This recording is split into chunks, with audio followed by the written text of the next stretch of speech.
करम का करूं शुक्र कैसे अदा വനമേഴും പറന്നേറി യാസീൻ നബി മനമെങ്ങും വിരുന്നോതി യാ സന്നിധി രജബിന്റെ രാവി രജബാ റബ്ബിനൊളി മുനാജാ രജബിന്റെ രാവി രജബാ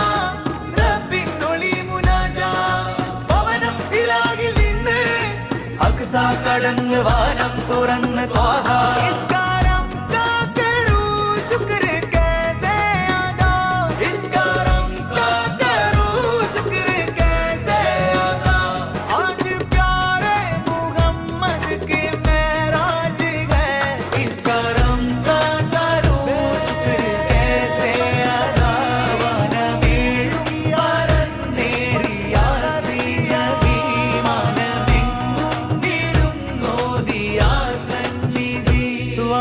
ലോകം സദാ വാഴ്ത്തിപ്പാടുന്നതാ മാലാഖ